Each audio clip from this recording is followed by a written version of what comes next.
La rinoplastia es la cirugía de la nariz y que es un procedimiento quirúrgico que puede ser enfocado desde el punto de vista estético o funcional. Eh, Muchas veces pueden ir asociados ambos procedimientos, ambos enfoques.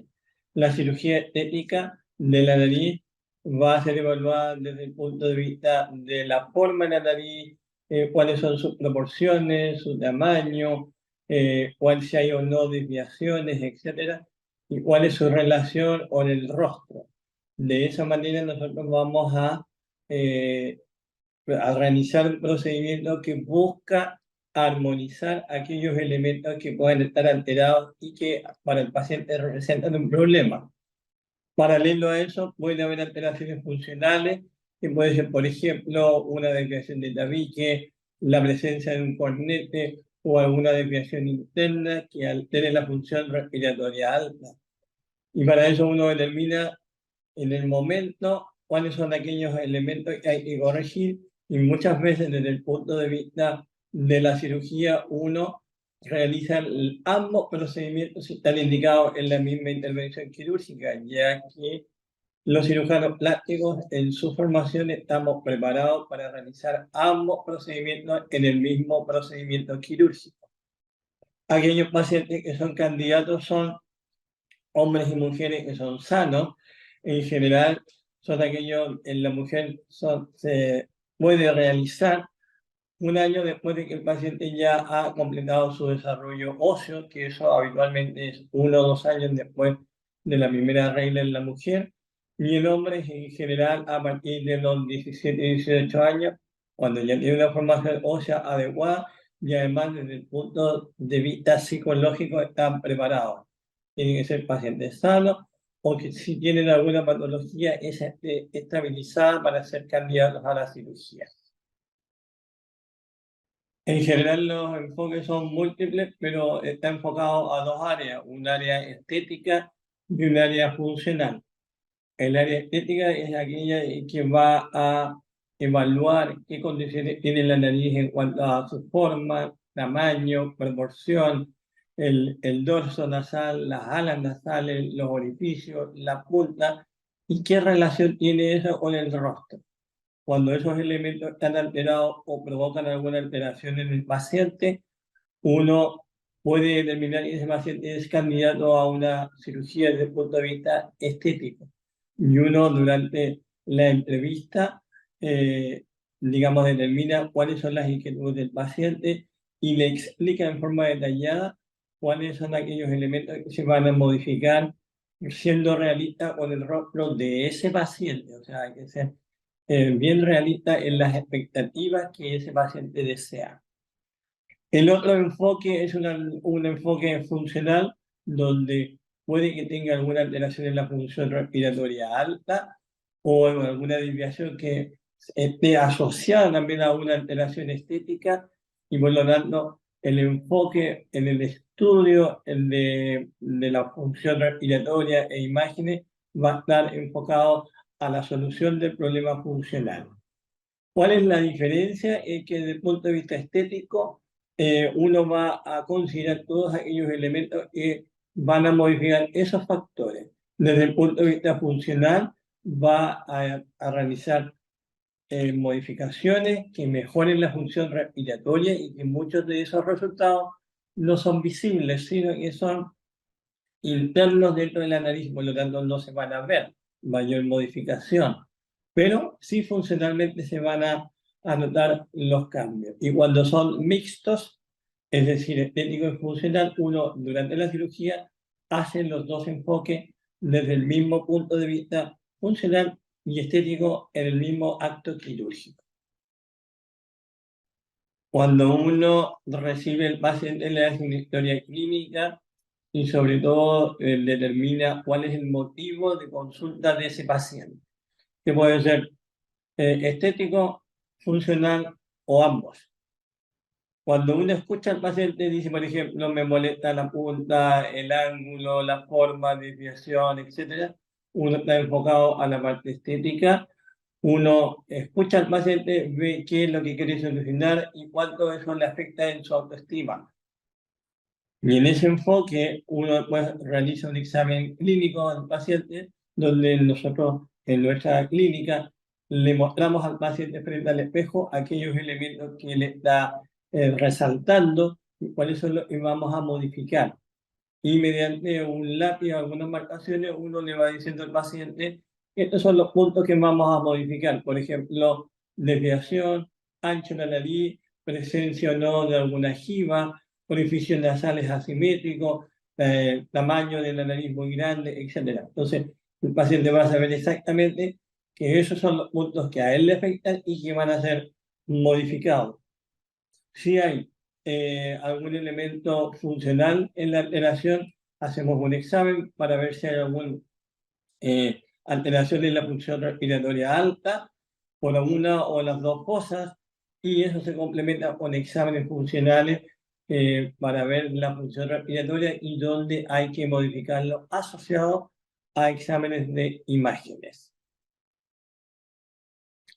La anestesia a utilizar va a depender un poco de las condiciones generales del paciente, qué tipo de paciente es, y puede usarse anestesia general y anestesia local más sedación. Si yo voy a hacer un procedimiento menor, no tan invasivo, por ejemplo, donde hay que modificar elementos de la punta nasal, donde solamente voy a tocar tejidos blandos, se puede hacer anestesia local con sedación previamente conversando con el paciente. Le explica en qué consiste la anestesia y que de esa manera la recuperación va a ser más rápida, es menos invasiva y muchos de los pacientes además solicitan ese tipo de anestesia para ese caso puntual. Sin embargo, cuando la rinoplastia es de mayor envergadura incluye o considera modificación de las partes óseas, cortes óseos o de cartílago, o el paciente es ansioso o más nervioso, se prefiere anestesia general porque el paciente va a estar tranquilo, no se va a mover y va a tener las condiciones en que no va a estar ansioso ni nervioso durante la cirugía. El paciente se lo hace dormir con un medicamento anestésico por vía venosa y el paciente se duerme cuando ya despierta está operado. El procedimiento habitualmente cuando son cortos, ya veces por ejemplo menos invasivo, es autolimitado y alrededor de una hora o menos, 45 minutos por ejemplo. Y en la mayoría de los pacientes ambulatorios. Cuando uno hace una rinoplastia más compleja, puede durar en promedio entre una hora y media, una anestesia general. Pero en la mayoría de los pacientes sigue siendo ambulatorio. Existen riesgos generales y riesgos específicos de la rinoplastia. Los riesgos generales son, por ejemplo, que haya alguna infección, algún sangramiento o hematoma o algún problema con la anestesia.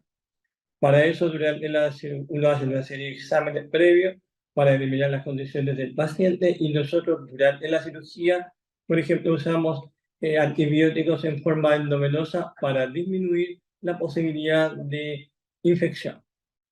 Para efectos del sangramiento, nosotros durante la cirugía usamos anestésicos locales asociados con vasoconstrictor, usamos suero helado y en el postoperatorio vamos a usar un yeso modelante al dorso nasal o un modelante termoplástico que va a comprimir y disminuye el efecto del sangramiento. Y además que durante la cirugía si hay algún sangramiento específico, uno coagula aquellos vasos que se pudieran presentar, son bajos.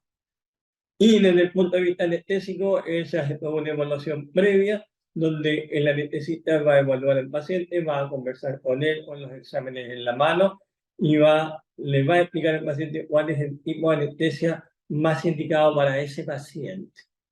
Ese conjunto de complicaciones en realidad son bajos y no va más allá de un 5 a un 10% de los pacientes.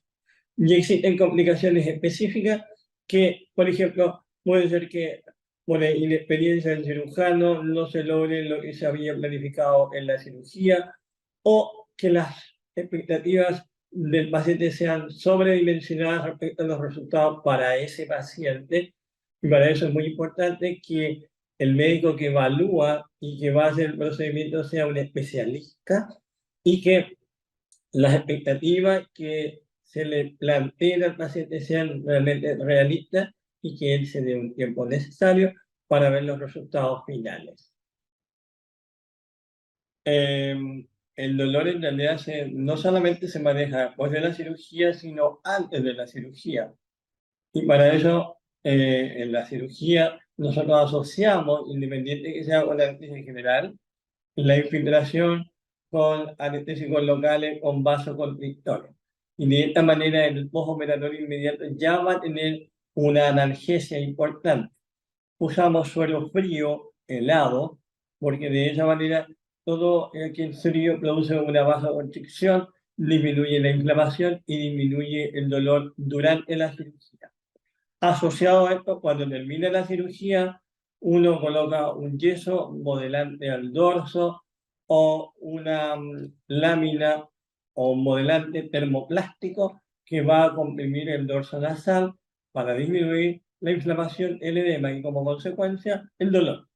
Y en el postoperatorio inmediato queda con frío local intermitente asociado a la presencia de analgésicos y antiinflamatorios, los cuales se prolongan habitualmente por alrededor de una semana. La recuperación inicial toma más o menos, hay distintas etapas, pero la primera fase, la fase aguda, estamos hablando de un mes y medio, sobre todo porque en la primera semana se produce inflamación, edema, hinchazón, equimosis o moretones, ¿ya? Y eso está más presente en la primera semana. Empieza a disminuir después de la primera semana y uno puede empezar a ver primeros resultados como alrededor del mes, mes y medio. En ese momento uno evalúa y va a ver ciertos resultados, pero aún ve la presencia de edema e inflamación. Ya un resultado todavía en periodo agudo, pero un poco más alejado, lo ve alrededor del segundo o tercer mes. Pero ya resultados más definitivos los empiezo a ver a partir del sexto mes. Sin embargo, entre el sexto mes y el año siguen habiendo cambios imperceptibles para el paciente que van modificando hasta que el paciente queda completamente estabilizado de su cirugía y eso uno en promedio lo ve como al año después de la cirugía. Primero que ese paciente defina que en realidad tiene una inquietud importante y que hay algo en su aspecto nasal que a él le está alterando en su autoestima, en su vida de relación de pareja, en su vida de relación social o laboral, y que lo va a hacer consultar. O sea, la motivación tiene que nacer del paciente. Segundo, de esa motivación determinar qué elementos son los que a él le alteran como para la consulta y escoger a un profesional que sea especialista en el tema de nariz, o sea, cirujano plástico en este sentido, para que él le plantee en forma abierta cuáles son sus inquietudes y que a su vez reciba de profesional idóneo y calificado cuáles son las expectativas reales de resultado de su problema para su caso. Entonces, cuando esas expectativas son reales, se hace un estudio adecuado, se determina cuáles son los problemas a solucionar, los resultados van a ser mucho más predecibles y el paciente finalmente va a quedar contento porque la inquietud que él quería solucionar se llevó a cabo dentro de esa planificación. En general, la rinoplastia es bastante estandarizada el procedimiento quirúrgico. Sin embargo, en los últimos tiempos, ya hace un par de años, se está utilizando, sobre todo cuando yo voy a efectuar un corte preciso a nivel del dorso nasal, del tejido óseo, o sea, los huesos nasales, lo que se llama un osteótomo ultrasónico. El osteótomo produce un corte muy preciso y a nivel del tejido óseo o de los huesos, de manera de minimizar posibles complicaciones. Es menos traumático que la forma clásica, que era hacer una modificación ósea a través de cinceles y martillo. Y este osteótomo disminuye la inflamación, disminuye el edema, el dolor y la equimosis. Por lo tanto, la recuperación es más rápida y el postoperatorio es mucho más confortable. Incluso en algunos pacientes permite que no necesariamente uno determine el uso de una lámina termoplástica o un yeso modelante, porque esto facilita que el edema y la inflamación sean mucho menor y el paciente lo agradece porque su postoperatorio y recuperación es mucho más breve. Estas son las últimas tendencias para que la cirugía sea más precisa y el resultado más breve a largo plazo.